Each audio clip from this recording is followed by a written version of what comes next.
Hello and welcome to this joint ProCon Nottinghamshire and Leicestershire webinar. I'm Will Kirshen and I'm the chair of ProCon Nottinghamshire. As you're aware, ProCon has been connecting professionals in property and construction since 2000 in Leicestershire and 2018 in Nottinghamshire, and we're delighted that you have joined us for this afternoon's event. We've got lots of exciting webinars in the pipeline for 2021, but we are always looking for new ideas. So if you have a topic that you think would be relevant, please do get in touch with us. Today, we're going to be learning all about the Nottingham Project, a major new board that aims to rejuvenate the city after the COVID-19 crisis. Launched in July last year, the board wants to deliver a once-in-a-lifetime opportunity to revision the future of Nottingham. This afternoon, you'll hear from Lee Walker, Director of the Nottingham Project.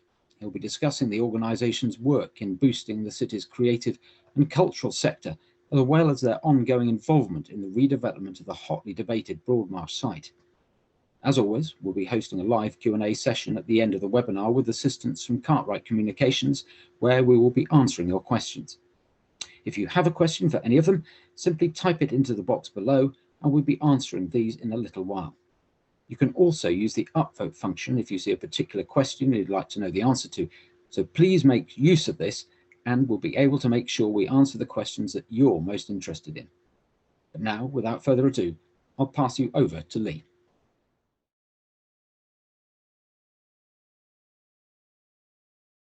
Hi, I'm Lee Walker. I'm the director of something called the Nottingham Project, and that's the public-facing name for the Nottingham Board for Culture and Creativity. We were formed just over a year ago now, and we principally with the objective to look at what we believed has always been the case, which is that Nottingham can and should and could do more with its creative and cultural talents, and that there's so many fantastic assets in the city, but we just needed to make more of them.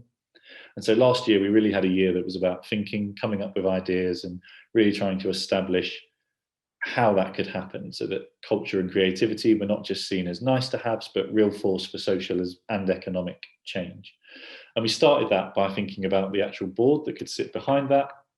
And we really wanted to combine the major institutions that often and regularly sit on boards and projects like this, not just in Nottingham, but across the country, with some of the youngest, most diverse and creative minds from within our city. And yes, we had representatives from the universities and the city council, but we really matched that with some young, interesting talent, people like Ivani Bilan, and then all the way up to Nottingham's cultural and creative royalty and people like Shane Meadows and Vicky McClure. And the whole principle of doing that was to make sure that what we created was a board that could produce something fundamentally different. And we didn't just do this because it was the right thing to do, although it was the right thing to do.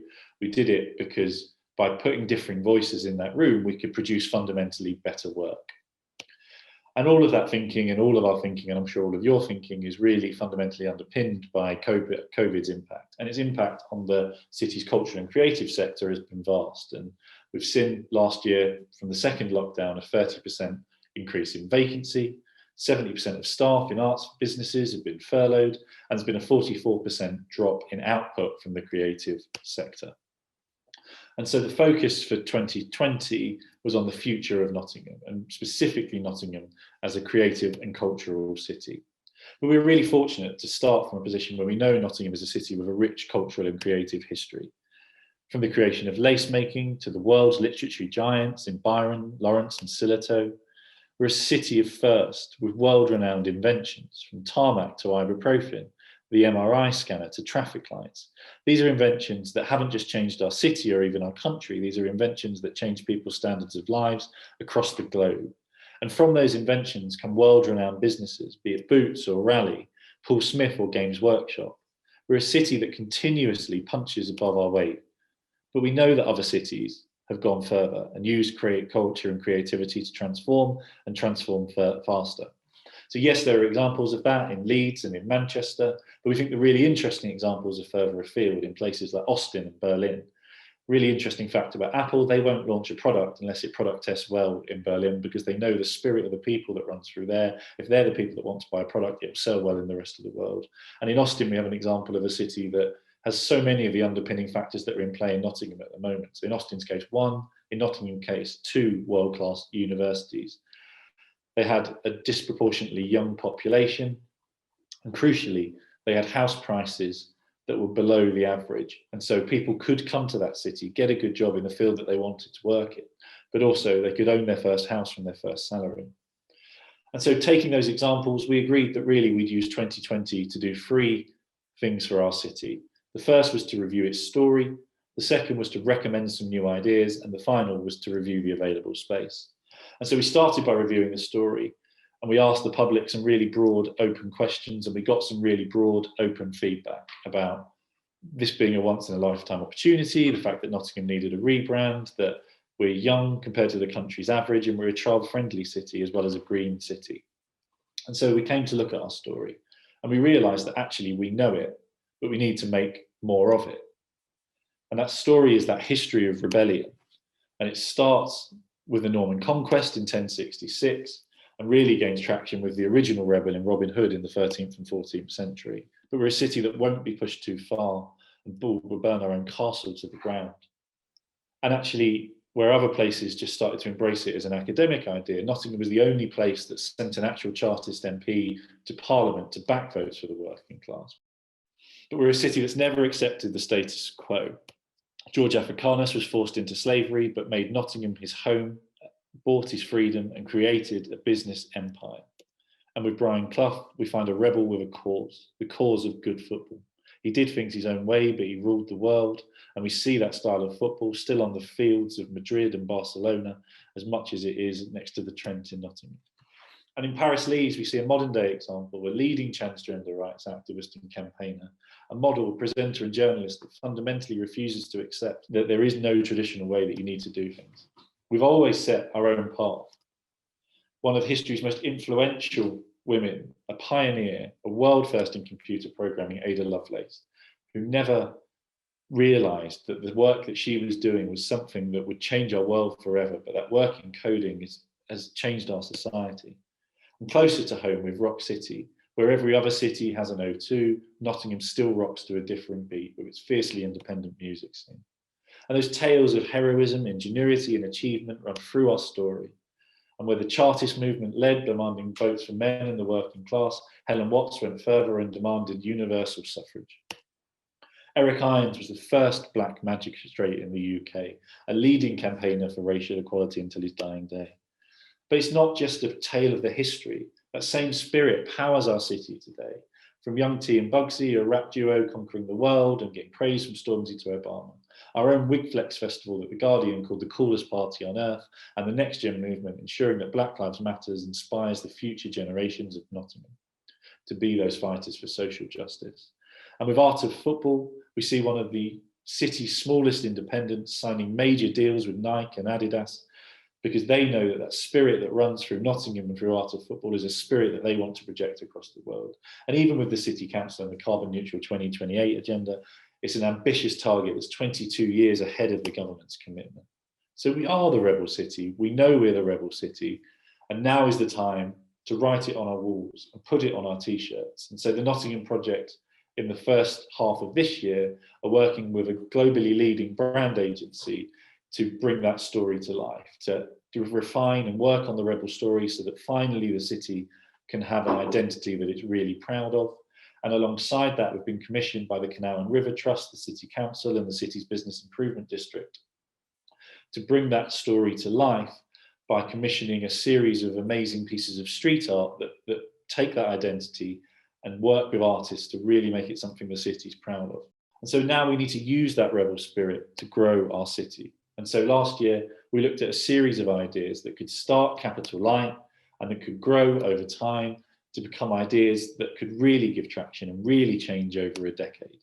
And so we want to start, and this year we'll scope out a festival, a citywide celebration of our talent and creativity. And while COVID means that festival is simply probably not feasible this year, we want to make sure that by 2022, we're ready to build that. It can start small, but it can grow into our answer to South by Southwest in Austin or the Edinburgh Festival. And where other cities are pushing street culture out of the city, we think that on Bridal Smithgate, there's an opportunity to create a street for street culture that pushes it back in, that gives it a heart. And on a street that was home to one of our original rebels in Paul Smith, we believe there's an opportunity to bring more rebels into that place and really give Bridal Smithgate a new lease of life and new opportunities.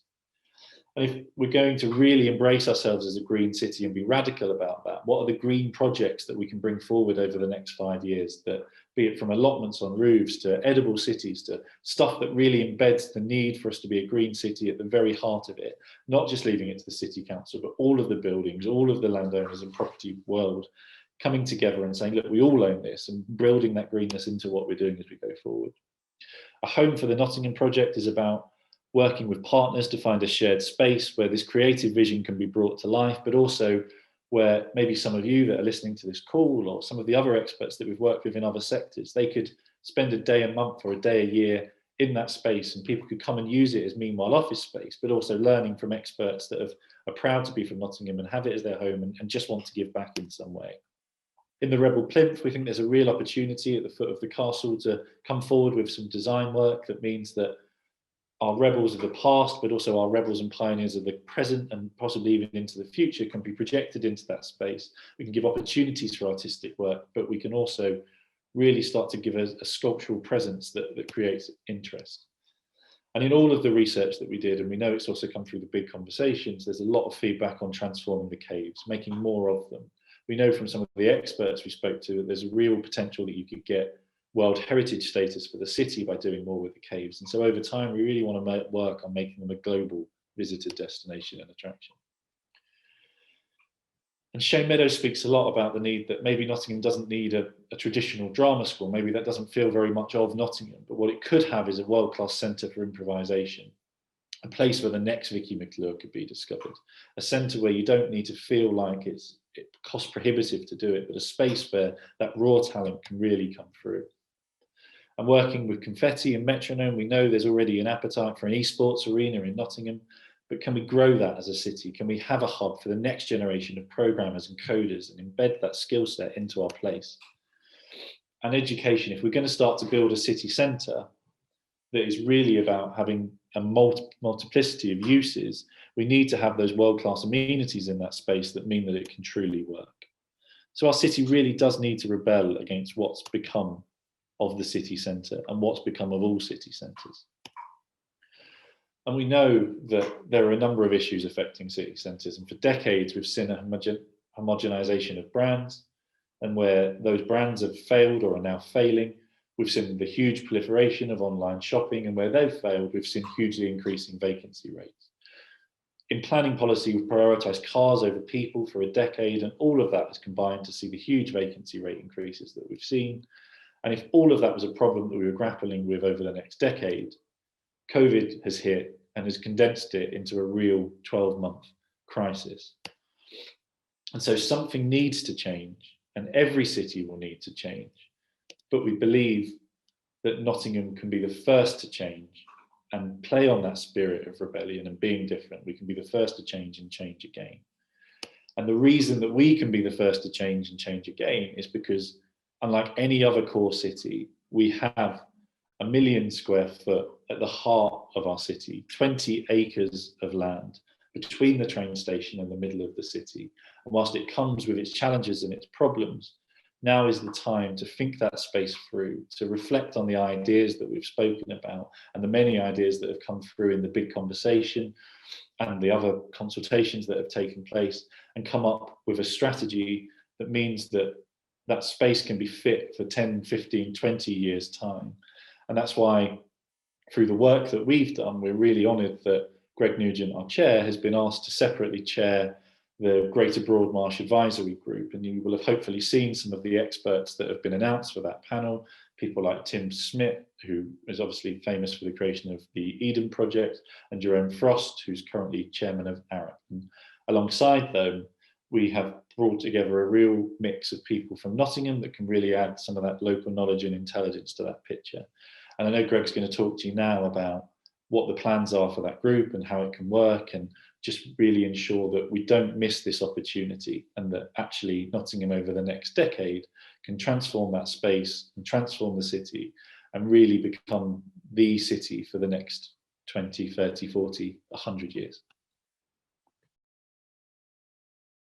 Some really, really interesting and exciting insights from Lee there. Thank you so much for taking the time to do that presentation for us.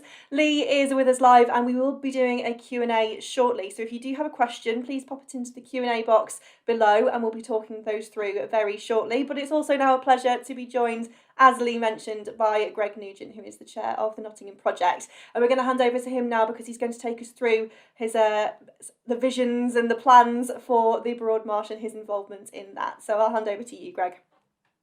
Thank you. Good afternoon, everybody. And thanks to Lee for what I think is a brilliant vision for our city. And, you know, all hats off to everybody that's been involved in that. It's a real honour to be part of that project. Separate to that, I was asked by the leader of the council, David Mellon, if I would chair what is effectively now the advisory group, design and delivery advisory group on the development of that amazing piece of land, which is currently an eyesore, obviously, but actually, if you can dream its potential, it's just remarkable. What I wanted to do today is I'm not going to talk today about what I think or what my vision for that space is. I'm going to talk more about the process that I want us to go through over the next few months and where I think that will lead us. And given the expertise and experience on this Zoom, we normally say in this room, but it does kind of rhyme on this Zoom, then I think it would be very important that you know this and that you can follow it. And, you know, if you feel that you can make a contribution to it, then there's an opportunity for that. So firstly, I thought I'd start a bit about myself so that you have some context and background on me so that you probably think I've got some idea of what I'm doing, which would be reassuring, I think. And then I'll talk about the process. So very quickly, I'm Greg Nugent. I'm Nottingham through and through, really. I was born in Nottingham. And although I live in North London, we also live in Beeston. And but even in my 5 or 6 years when I worked on the London 2012 Olympic and Paralympic Games, I actually never missed a Forest home game. And that included Tuesday night games with 9,000 people. So I was fully committed to the Super Reds, who are improving day by day. Yeah, from Nottingham, and my background is really as, you know, having played a pretty important role on a number of big projects, but probably two big projects that are very, very similar to this. One is the St Pancras King's Cross project, which you'll all know about. I remember I was the creative lead at Eurostar on the triptych, which was Eurostar, LCSP and LCR. And I remember going into St Pancras Station before the scaffolding was up. And I also remember it from when I was a child. I remember thinking how awful that station was to arrive in and depart from. Obviously, it's transformed now. But more than that, the land around it transformed. I was very lucky to be part of the process that Roger and the team at Argent took us through, which was about taking something that felt like it had very little value and turning it into something with huge utility. And then after that, and partly probably because of that, I ended up going to work for the company that ran the London Olympic and Paralympic Games, which was called LOCOG. And I was a director of LOCOG. I worked for the chief exec, who's Lord Dighton. And I was the chief marketing officer of that. And the problem with having a job at the Games is that you don't have one job. We used to joke that you have 8 jobs. And, you know, as part of my job, we redesigned the Olympic Park. We made it fun. You know, we made it a place that memories will last forever. But also we made it a piece of land that could convert itself beyond the Games into something that's now a true asset out in East London. And the blueprint now for any Olympic and Paralympic project. But as a place, I think we, you know, thanks to the likes of Disney, who we employed to help us, I think as a place, I think we built something of real envy. And then since then, I've done a number of things, but primarily been I sat on the board of the Co-op for 4 or 5 years, where we did own a lot of property, particularly in Manchester. But then also run a consultancy, and then of late a film company. My first film came out last year called Rising Phoenix, which is on Netflix, and it's about the history of the Paralympic Games, which has come out to critical acclaim. And at the moment, I'm actually beginning to get my head into COP, the climate summit, in the last quarter of this year, which probably is the most important meeting on the planet. So so I've got a varied CV, I think, and history, but actually about just over a year ago, I was asked to be the chair of the Nottingham Project. And my argument was, as Lee's vision sets out, that I don't think Nottingham just needs a kind of arts board. I think we're pretty good at this stuff already. I feel that Nottingham needs to make more of the creative economy. And I think that's truer now than ever, because before, when I said that, there was no COVID, and now there's COVID, and COVID is going to slow down so many things. But actually the creative economy, the cultural sector, I think can become the new powerhouse. So, like I said, privileged to be the chair of that. But actually outside of that, David Mellon, the leader of the council, asked me to chair this group, set up and chair this group. And I'm thrilled to do that, because I think it's a very important moment in our history. It's obviously a complete honor to actually be able to contribute to the discussion of that, around that. It's a voluntary role. All the jobs around it are voluntary. All the advisors are doing it on their own time. And our job is to do two things. We've got a brief to do two things, and we want to do it by the summer. We don't want to wait around. We think now is the time. The first thing is to set forth an official vision for the space. So there's lots of visions for it at the moment, and some of them overlap, and lots of them have similarities.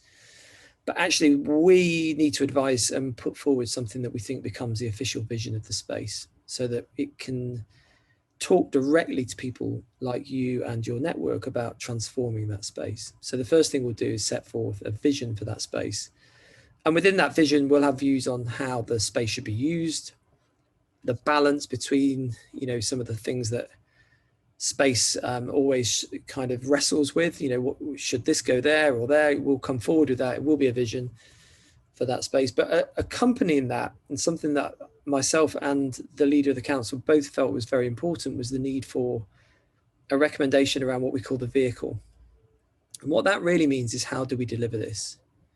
So we won't go into the specifics of delivery, but I think there's probably a lot of work we could do that will help build, if you like, the model for delivery.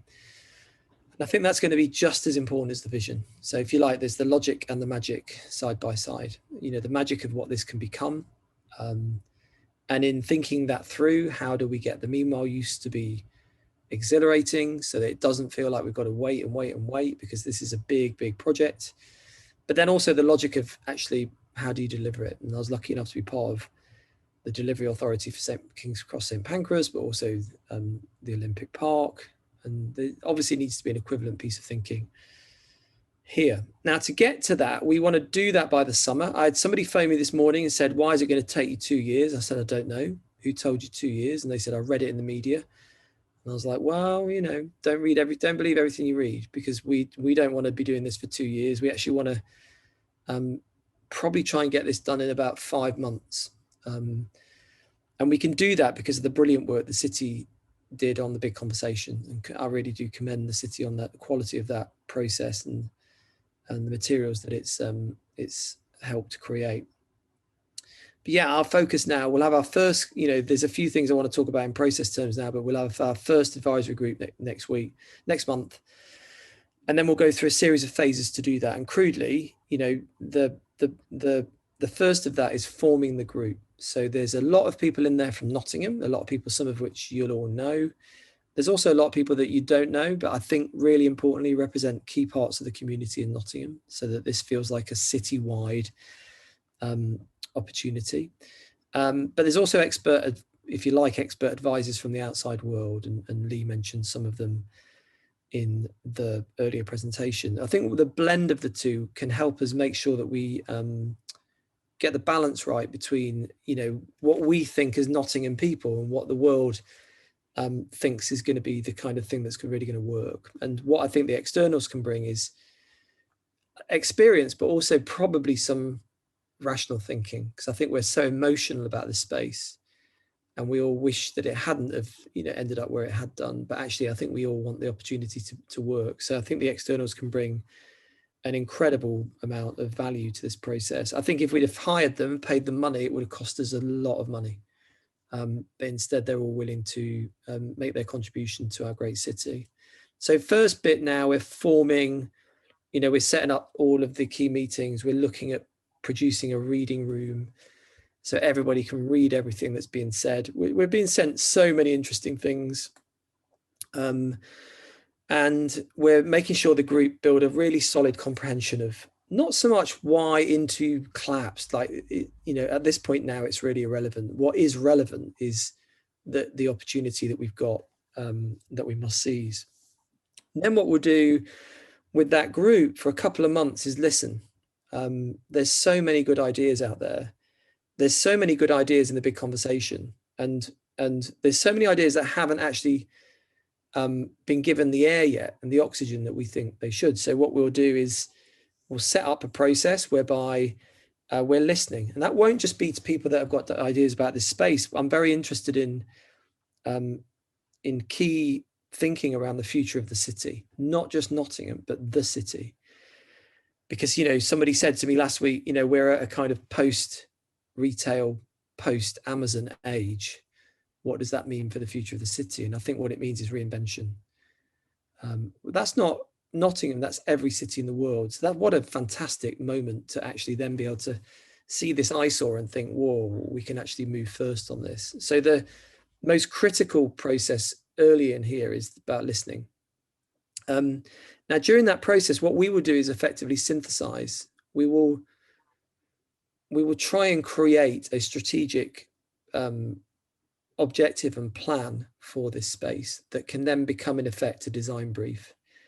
And what we will do is then work on pulling together something really, hopefully beautiful that can become the vision of that space. Doesn't mean it's the reality. There's always a difference here. But, the Olympic Park, when we visioned it, the Olympic Park 2012 were nearly the same, not perfectly the same. I'd say the one we ended up with was better. That will happen here. But what we need is that vision. And so we will work really hard to find the right talent to help us do that.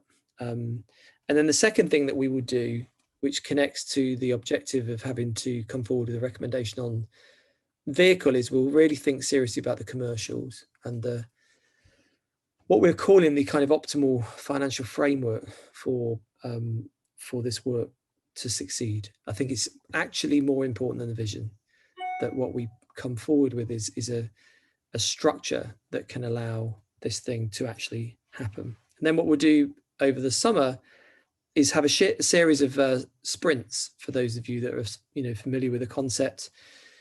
Sprint 1, first look at stuff, sprint 2, and then by the time we get to sprint 3, I'd like to be getting the advisory board to say, yep, that's just incredible, finish the job, and then let's communicate it. And then it's my objective that in August, ideally, but you never know, people might be on holiday by then, so that, first week September, just in case, I really want to get out there and talk about this thing and send a major signal around the world, I think, that this is the future of thinking in a city and that Nottingham can go first.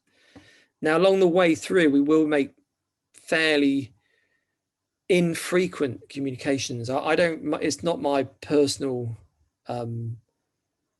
method to talk when I have nothing to say. So I would much rather talk when we have stuff to say. But I think there'll be a regular heart drumbeat of listening. I'd much rather listen than hear my own voice. But what I think we'll get to is we'll make some big announcements in around April after the first advisory group. And then we will then journey towards the eventual presentation and visualization of this thing towards August, if not early September. Now that's the plan. The only way it's going to work is if we all work together. I've probably had 100 people write to me, and 100 people have all said the same thing, which is, you've done a brilliant job getting that advisory board. The only thing that you're missing is me. And I admire the feedback, but also I kind of think trust us, judges when we've done the work. What I think we have the potential to do here is something really important, extraordinary for the city. It's not just the advisory group that are going to be on this. There's a lot of people putting their hand up and saying we want to help. there's a lot of people trying to make contributions, and we'll try and seize those contributions. So the truth is, I'm really excited. I think there's a lot of work to do, but we've got a really good team of people from the city and also people that are now working on the project that can help make this a reality. So look, I just want to say thanks again for the opportunity, and I'll stop there. Thank you. Thank you, Greg. And personally, as a Nottingham girl myself, I'm really excited to see what kind of happens over the next year and beyond. So it's now time to get stuck into the Q&A section. Lee and Greg are both with us until around 3 o'clock. So do please get your questions in by typing them into that Q&A box below. But first, I'm going to send this question to you, Lee. The City Council's 2028 carbon neutrality target is understandably a very huge topic at the moment. So will you guys at the Nottingham Project be working closely with them to ensure that we meet that target as a city? Yeah, I think one of the, well, absolutely, definitely. And starting off, I'd like to say, I think it really is bold and brave, and one of the areas our City Council actually is leading on in terms of setting policy, and that's to be commended. I think one of the bits we got feedback on throughout the listening we did last summer on that was actually to hit that target and to do it properly, it can't just be owned by the City Council, it's got to be owned more broadly. And so that means working with the multiplicity of other building owners and the general public, and just thinking through what those interesting and creative solutions are that take it from being sort of a campaign that sits in one place to being something that the whole city owns. And I think creatively we can really get under the skin of that and make sure that it feels interesting and exciting, and it's just so topical at the moment. So yeah, absolutely, we'll work with them on that. But I think it's about saying it's not just their target, it's all of our targets to make sure that we can reach it. And that ties in, doesn't it, nicely with what Greg was saying, that it's something that we all need to do together and something that we all need to work on together to be able to achieve that. You're correct. Greg, let's come to you, because you mentioned St Pancreas station and how it's transformed in recent years. Would you say there are maybe some parallels that can be drawn there with the Broadmarsh, and hopefully what's going to happen with that in the next coming years? I mean, yeah, of course, I think so. I mean, but I would say at a kind of pretty high level rather than an executional level. I mean, I think what Argent did with that land with Camden was they understood something really incredible and radical had to happen there. And they had a very good, strong vision. It was based on some instincts, but also lots of facts. They were very convinced that the digital economy would need a place to live in London. And so Google are now finishing their building there. That's a big bet. And, Google actually moved to that site. I think my old office used to be in the Google office. So I think it was based on lots of, what I like about what they did, it was based on lots of intelligence, and they based their vision on lots of, things that would happen. I think it's different though, that piece of land in London versus the piece of land in Nottingham, obviously it's different. But what I do get a sense of is developers are beginning to think through the big changes that are coming about because of COVID over the next decade, and particularly the growth of the regions, or the regrowth of the regions. So no, I'd like to bring the creativity and maybe some parts of the audacity of that project into our thinking here. Yeah, I would. Fabulous, thank you. Now, Lee, let's come to you. The Nottingham Project's involvement with the Broadmarsh is, of course, going to be critical moving forward, but the plans that you talked through in particular, they seem to take they really take the whole city into account, don't they, and how we're going to transform the city as a whole? Yeah, I mean, the worst thing you could do is transform one bit and it results in leaving everything else behind. It's why it's got to be a catalyst for growth and change, and a city that's effective. I think there's a real point in time here where all cities are changing, and whilst it's important to think about the Broadmarsh space, of course it is, it's a catalyst for that bit, but that change will take place across the entire length of the space. And we believe, obviously with a vested interest, bearing in mind the creative and cultural spin that we come with on the Nottingham Project, that is the sector that can really drive that change. It's the interesting, innovative bit, and it's the bit that can provide jobs to economy, to communities that over time have historically not been given opportunities to work in interesting industries. Very low point of entry to get into those industries, the opportunities to come through really fit. And I think success for us over the next decade looks like people in the outer estates of Nottingham feeling like they've got opportunities to work in that, and then Nottingham being known as the home of that economy.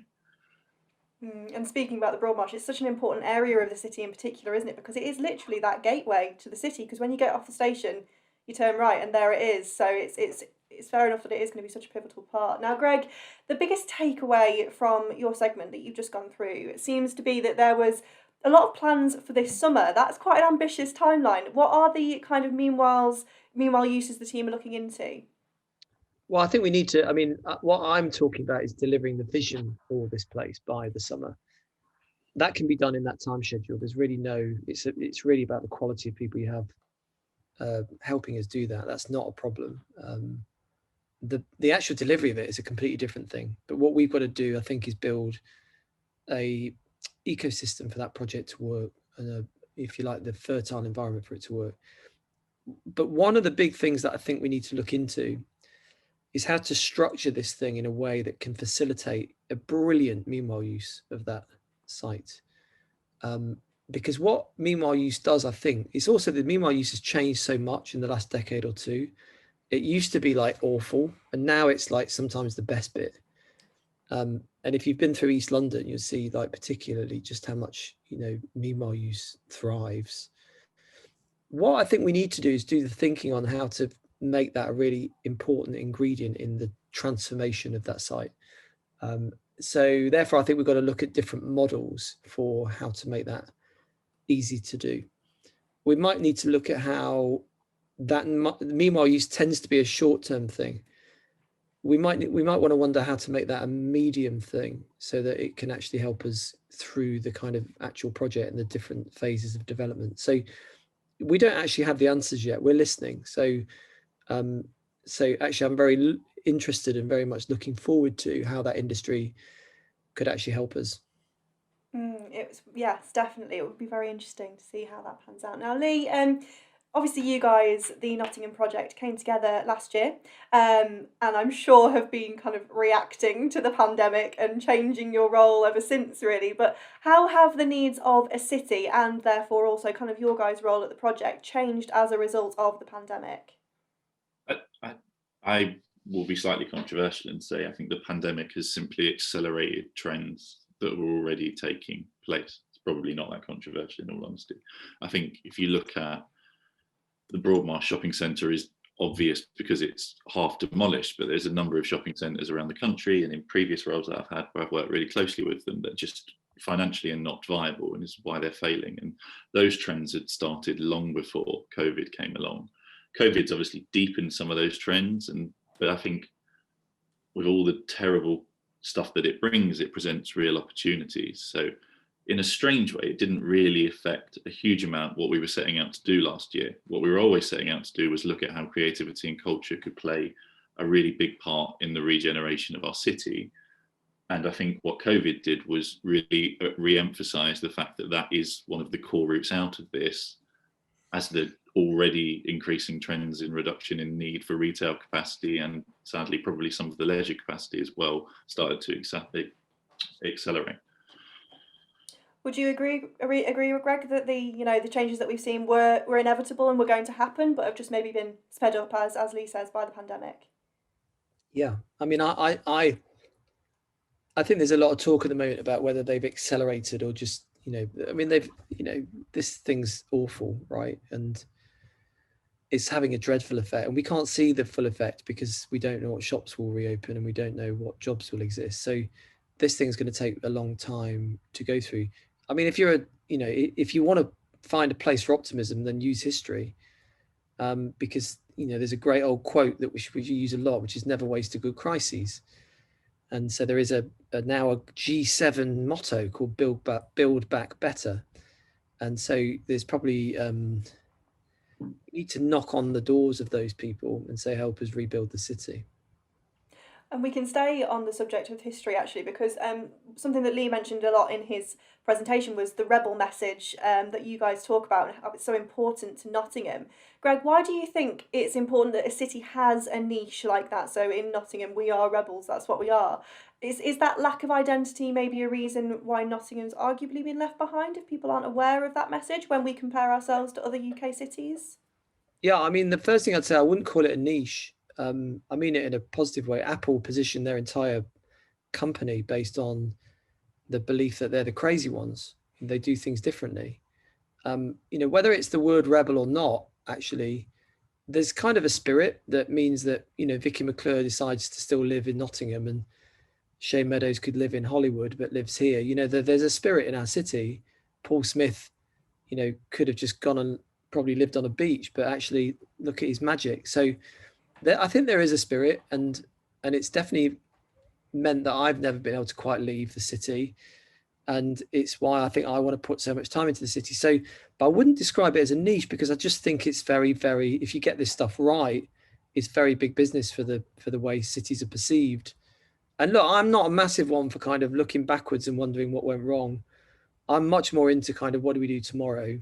And I think there's a brilliant opportunity for the city to do something really cool here, something really creative. And, thanks to Lee and his team and the efforts that him and the team put into this, I think it's really exciting. And what I'm really thrilled to say is that the whole city's working on this. It's not like the Culture Project is, but the bid isn't. Actually, you name it, everyone wants to make a success of this. So, but I'll reiterate again, if we get it right, it won't be niche. It'll be a real asset to the city. Absolutely. And I think that's something as well that came out of it was when you were talking about how you put questions out to the public and all of those people got involved and answered you and gave all of those ideas and thoughts. There is a real kind of community sense, I suppose, to Nottingham, even though there's quite a few of us here. We've got a kind of 10 minutes or so left with Greg and Lee, so if you do want to keep asking them questions, please get them into the box and we will endeavour to answer them for you. But Lee, we'll come to you with this one. Greg has mentioned that there's been so much input from the public. Like we just mentioned, what does that say about the people of Nottingham, that they have all come together and got involved and given all of this feedback when you called out for it? Yeah, I think much to Greg and Simon, who I work with, much often ridiculed, mocking. I'm not from Nottingham when we started, but when I moved here, I was supposed to be here for a year, and it just kind of got under my skin, and I wanted to stay. And that I worked and moved around and been in a lot of places in the UK, and it's not true of everywhere. I'm not naive enough to say there aren't really interesting and cool places, but there's something about a city that has that close, intimate feel of almost like a big town, but punches so far above its weight with what it offers for you while you're here. And there's something about, you could move here at 18 for university and do that, and then have your first job, or move your first job, buy your first house. And I think as we grow over the decade, what we're building into that is that for whether you're born here or whether you move here, the ability that the city is the city for you at whatever period of your life you want to be in. And that involves not just our really narrow city boundary, but the amazing countryside and county that sits beyond it. And how do we make the most of all of those assets? And yeah, there's definitely something unique about the spirit of Nottingham as a place. Incredible. I mean, I stayed for university. I didn't even leave then when I could have done, so maybe that says something about the city as well. Now, Greg, once the vision that you've spoken about today starts to come together for the Broadmarsh and forms part of the design brief that you've mentioned, will there then be further community and public engagement to encourage further involvement when transitioning this vision into a reality? That's from Josh Dickerson.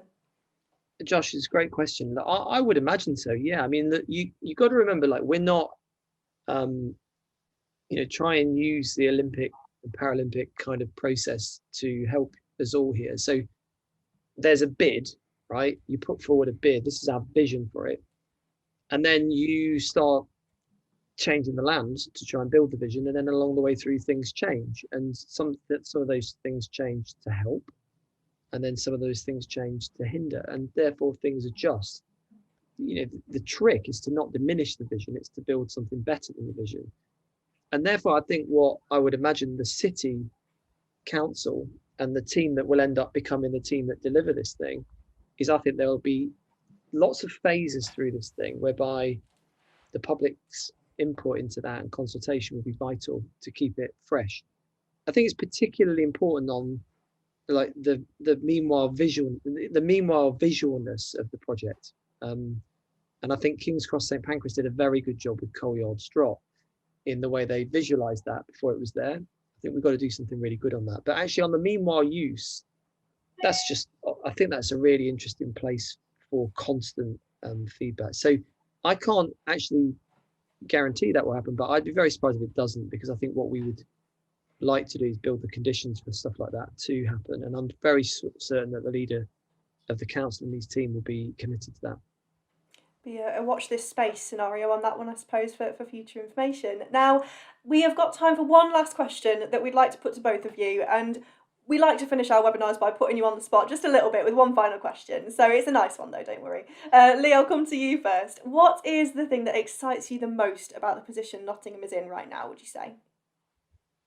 Just the sense of opportunity, the sense that if we get all of this right and this spirit that everyone is kind of starting to pull in the same direction, that there is this moment in time that we have to seize, and that, having worked in the city for a decade, I don't think I've seen that ever be quite so true before. And so now is the point to seize that.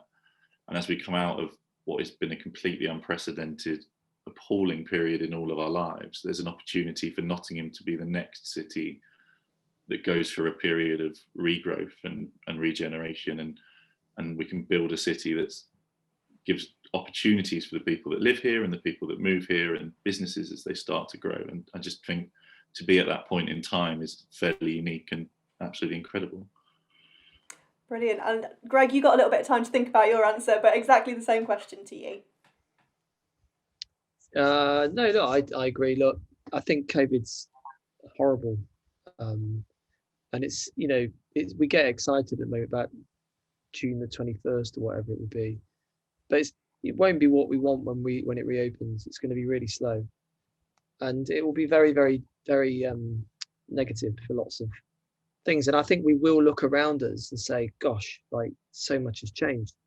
But, you know, don't waste the crises is the thing. So it's, you know, it's a real honor to actually be able to contribute in this way. And you know, with that comes a lot of responsibility. But I get a sense already that there's a real willingness to do something very positive here. So yeah. And someone asked the question about what's the biggest risk of the Nottingham project, and I hope you don't mind me replying, Lee, but I said it's running out of money is the biggest risk.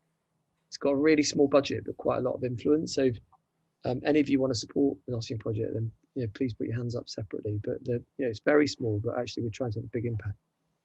Fantastic. No, thank you both of you. Some really interesting points from both of you today, and thank you for sparing your time because I know how busy both of you are. So that brings us to the end of the Q&A. Like I say, thanks to Greg and to Lee. I'm going to hand over to Will now, who will bring today's webinar to a close. Will. Okay, thank you very much, Danielle. And that, of course, brings us to the end of the webinar. I'd like to say a very, very big thank you to both Greg and Lee for taking the time to speak to us this afternoon. I'm sure you'll all agree with me when I say that this is going to be a very exciting time for the city of Nottingham, and both Greg and Lee really reflected the energy and the excitement that is going into this, and I for one find it really, really exciting. So thank you, guys. Just to move on to a bit of housekeeping. Just to remind you, if you're not a member of ProCon and wish to join, please do get in touch with us. Our contact information is easily found on both the Nottinghamshire and Leicestershire websites and on the confirmation emails sent to you for this webinar. Our next webinar will be taking place on Thursday, the 18th of March at 2 p.m, where we'll be looking at the innovative designs behind the new British Sugar building in Peterborough. So that promises to be a really good webinar. Keep an eye out in your inboxes for information about how you can save yourself a place, as we'll be sending out details very soon indeed. But for now, and also with thanks to Danielle, who I forgot to mention, but once again has proved to be a fantastic host, I'd just like to end to say have a lovely afternoon, and we hope to see you all next time. Thank you very much.